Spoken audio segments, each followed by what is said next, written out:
రాజు ఎక్కడున్న రాజేరా అనే డైలాగ్ మీరు వినుంటారు.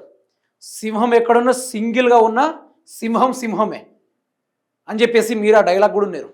నేను ఇది ఎందుకు చెప్తున్నా అంటే ప్రజెంట్ తెలంగాణ రాష్ట్రంలో జరుగుతున్న రాజకీయాల పరిణామాలను పట్టి చూసుకుంటే ఇప్పుడు బండి సంజయ్ వ్యవహారం కానీ, రేవంత్ రెడ్డి వ్యవహారం కానీ, నరేంద్ర మోడీ కానీ వీళ్ళందరూ కలిసి ఒక్క షేర్ని చూసి భయపడతా ఉంది. ఆ one and only share KCR అని చెప్తా ఉన్నారు.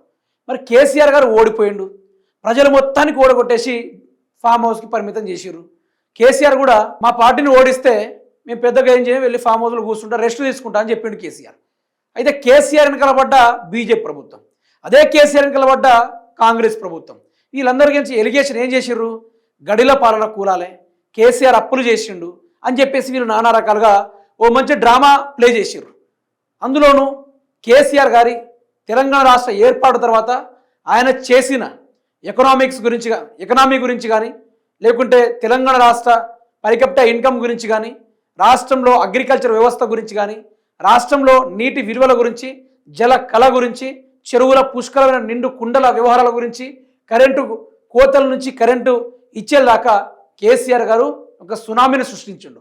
అంత గొప్పగా చేసిన కేసీఆర్ని పట్టుకొని చాలామంది చనిపోవాలని చెప్పి, కేసీఆర్ గారు గడిల పాలన కూల్చేసామని చెప్పి, కేసీఆర్ పాలన ఇక అయిపోయింది, బీఆర్ఎస్ పార్టీని 100 మీటర్ లోతులో పాతాళానికి తొక్కినమని సంకలు కొట్టుకున్న కొందరికి ఈరోజు అదే కేసీఆర్ని చూస్తే కారిపోతుంది, వాళ్ళకి కారిపోతుంది. యావత్ తెలంగాణ రాష్ట్రాన్ని పరిపాలించుకోమని అధికారం ఇస్తే ఇంకా కేసీఆర్ గురించి ఆలోచిస్తూ ఉన్నారు. చేసిన తప్పు బండి కొడుకు అంతా ఇంత కాదు. బండి సంజయ్ కొడుకు చేసిన తప్పు ఒక ఆడబిడ్డ జీవితాన్ని నాశనం చేయడం, ఆ ఆడబిడ్డకు మళ్ళీ ఇంకొకసారి పదే ఎమ్మటబడి తన మానసికంగా లొంగ తీసుకొని అతనిపై ఆమె పైన చేయడం, ఇదంతా చేసిన లంగ పనికి బండి సంజయ్ సపోర్ట్ ముచ్చట్లు. బండి నా కొడుకు తప్పే చేయలేదు, ఇదంతా డ్రామా, కేసీఆర్ చేపిస్తున్నాడు, కేటీఆర్ చేపిస్తున్నాడు అని చెప్పి వీళ్ళు మాట్లాడుతూ ఉన్నారు. యాక్చువల్గా బండి కొడుకు చేసిన తప్పు పెద్ద లంగ పని, బండి కొడుకు చేసిన పని ధర్మానికి విరుద్ధంగా చేసిన పని. అట్లాంటి వాళ్ళ విషయానికి వస్తే అదే ధర్మం గ్రంథాలు బట్టి చూసుకుంటే పురాణాలు చెప్తున్నాయి, ఆడబిడ్డ జోలికి వచ్చినోడిని వధించాలి తప్ప గౌరవించకూడదని చెప్పేసి. మరి బండి సంజయ్ తన పెంపకం సరిగా లేదు, తన కొడుకే కరెక్ట్ కాదు, పొద్దున్న లేస్తే ఏ అమ్మాయి జీవితాన్ని నాశనం చేయాలని చూసి ఆ వ్యక్తి ఈరోజు సంసారం ఎట్లయితాడు? దాన్ని బీజేపీ పార్టీ వాళ్ళందరూ వెనకేసుకొని రావుడు. కాంగ్రెస్ పార్టీ కూడా కొడుకు తప్పు చేస్తే తండ్రికి ఎందుకు ఈ గోసలు అని చెప్పేసి మాట్లాడుతూ ఉన్నారు. అంటే కాపాడుతూ ఉన్నారు బండి సంజయ్ని, కాంగ్రెస్ పార్టీ దగ్గర నుండి కాపాడుతుంది. నిన్న బండి సంజయ్ ప్రెస్ మీట్ పెట్టారు. ప్రెస్ మీట్ పెట్టి కేటీఆర్ గారి వల్లనే నా భవిష్యత్ ఆగమవుతుంది, నేను చనిపోయే ముందు నాకు ఒక లాస్ట్ కోరిక ఉంది, నేను చనిపోతే నా శవం మీద కాషాయ జెండాని కప్పండి, ఇదే నా చివరి కోరికని బండి సంజయ్ ఓ స్ట్రాటజీ ప్లే చేసిండు. అంటే ఒక దిగజారు రాజకీయాలకి పన్నాగా పన్నాడు, అంటే ఒక సింపతి గేమ్కి ప్లాన్ చేసిండు. ఇది మనకు కనబడుతుంది. కేటీఆర్ యొక్క యూట్యూబ్ ఛానల్స్ అని మాట్లాడుతున్నారు. మరి ఈరోజు మెయిన్ స్ట్రీమ్ మీడియాలో గడ్డి వీక్తున్నాయా? మెయిన్ స్ట్రీమ్ మీడియాలో ఏమైనా బయటకు వచ్చి మాట్లాడినా ఈ సమస్యను బయటకు ఎక్స్పోజ్ చేసినాయా? ఓన్లీ సోషల్ మీడియానే కదా, ఓన్లీ యూట్యూబ్ మీడియాలోనే కదా. మరి వాటిని నువ్వు కేటీఆర్ అని ఎట్లా ఇస్తావు? వేసుడు పద్ధతి కాదు కదా ఇది.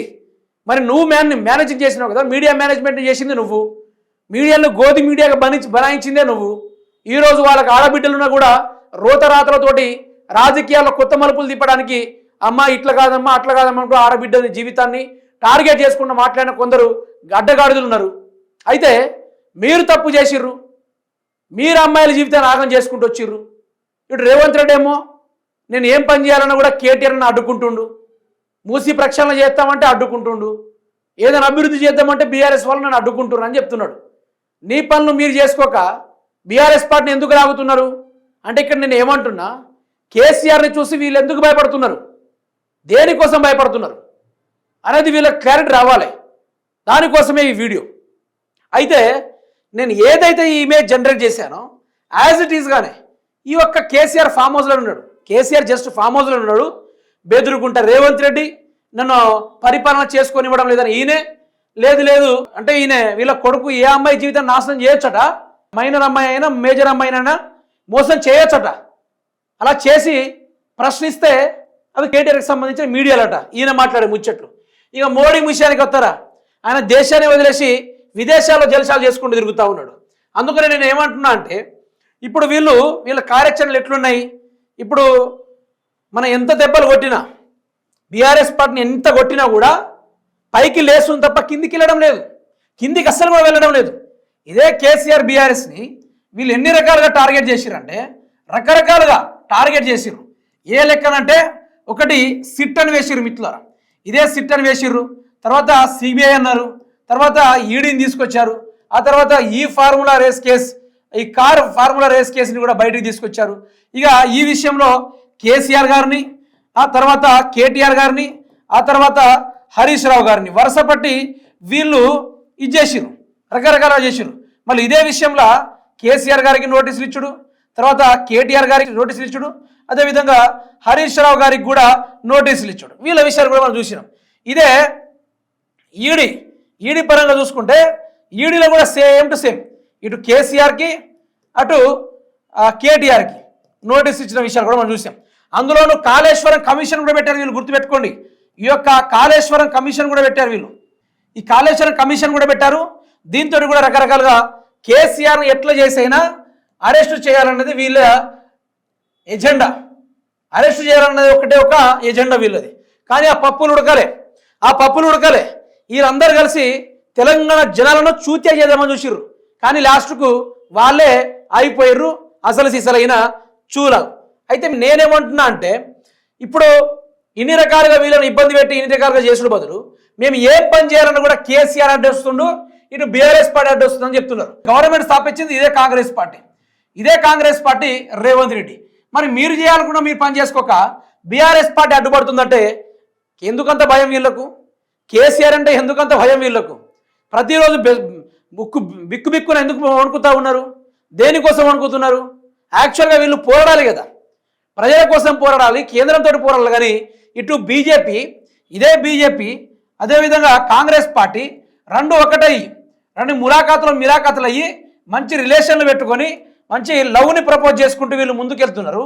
కానీ వీళ్ళకి అడ్డుగా బీఆర్ఎస్ పార్టీ వీళ్ళ భాగవతాల్ని బట్టలు ఇప్పినట్టుగా బయట ఇప్పుతూ ఉంటే ఏం చేయాలని అర్థం కాక కేసీఆర్ మీద కేటీఆర్ మీద అలిగేషన్స్. అంటే ఇదొక్కటి ఆలోచించండి. ఇక్కడ రాజకీయాల పక్కన పెట్టండి, 6 గ్యారెంటీలు పక్కన పెట్టండి, తెలంగాణ వ్యవస్థ పక్కన పెట్టండి, ముదాలు దేనికోసం భయపడుతున్నారు? కేసీఆర్ ఏమైనా ఇప్పుడు గవర్నమెంట్లో ఉన్నాడా? ఆయన ఓడిపోయి ఫామ్ హౌస్లోనే కదా ఉన్నది. మరి ఫామ్ హౌస్లో ఉన్నప్పటికీ మీరెందుకు ఇంత భయపడుతున్నారో అర్థం కావట్లేదు. అంటే వీళ్ళకి పరిపాలన చేతన కావడం లేదు. ఒకటి గుర్తుపెట్టుకోండి, తెలంగాణ ఇన్ని రోజులు మనం మాట్లాడుకున్న ఒక ప్రాంతీయ పార్టీ ప్రజలకు ప్రాణాలు ఇవ్వడానికైనా సిద్ధంగా ఉంటుందని మనం మాట్లాడుకున్నాం.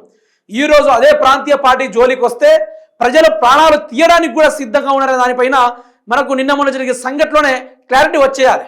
ఇక్కడ బీఆర్ఎస్ పార్టీని కాపాడేది క్యాడర్లో కార్యకర్తలు వాళ్ళని కాదు, యావత్ తెలంగాణ రాష్ట్ర ప్రభుత్వం బీఆర్ఎస్ పార్టీ కోసం కర్రలు పట్టుకొని నిలబడింది.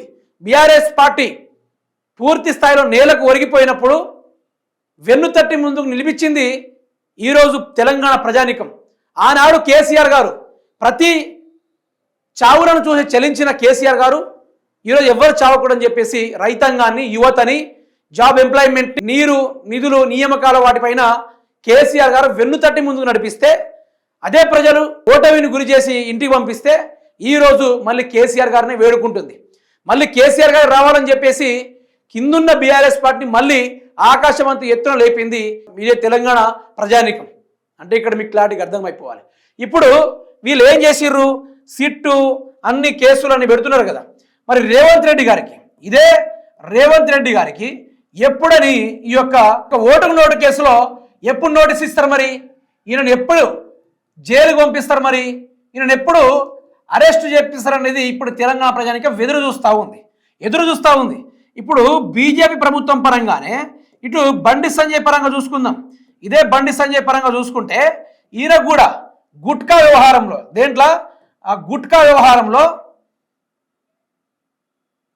గుట్కాలో కూడా ఈయన అరెస్ట్ అయింది కదా. మరి ఈయనకు కూడా నోటీసులు అనేది ఒకటి ఉంటాయి కదా. నోటీసులు ఈయనకి ఎందుకు ఇవ్వడం లేదు? మరి ఈయనని వేసి వీళ్ళ ముగ్గురిని కలిపి జైల్లో ఎందుకు వేస్తలేరు అనేది ఇక్కడ క్లారిటీ రావాలి. ఒక్క కేసీఆర్ని చూసి ఈ బీజేపీ అదేవిధంగా ఈ కాంగ్రెస్ దేనికోసం భయపడుతున్నది అనేది క్లారిటీ రావాలి. ఇప్పటిదాకా ఈరోజు జనం అడుగుతూ ఉన్నారు, తెలంగాణ సమాజం అడుగుతుంది, ఏంది ఈ లత్కోర్ పనులు? కేసీఆర్ ఉన్నప్పుడు గిన్ని బయటికి రాలే కదా, కేసీఆర్ ఉన్నప్పుడు పరిపాలన పొద్దున లేస్తే కేసీఆర్ ఆలోచన ఒకటే. కేసీఆర్ 10 ఏళ్లలో ఏం చేసిండో తెలుసా? పొద్దున లేస్తే ప్రజలకు ఏం చేయాలని ఆలోచించుడు తప్ప ఈ రేవంత్ రెడ్డి లెక్క ఎక్కడ భూములు దోచుకోవాలి, రేవంత్ రెడ్డి లెక్క ఎక్కడ ఏం చేయాలనే దాని గురించి ఎక్కడ కూడా పట్టించుకోలే. ఆయన అభివృద్ధిగా లక్ష్యమే చూసుకున్నాడు తప్ప వేరే ముచ్చటగా చూపెట్టుకోలేదు. ఇక్కడ ఒకటి క్లారిటీ కావాలి. ఎందుకని చెప్పేసి వీళ్ళు భయపడతా ఉన్నారు అనేది క్లారిటీ రావాలి.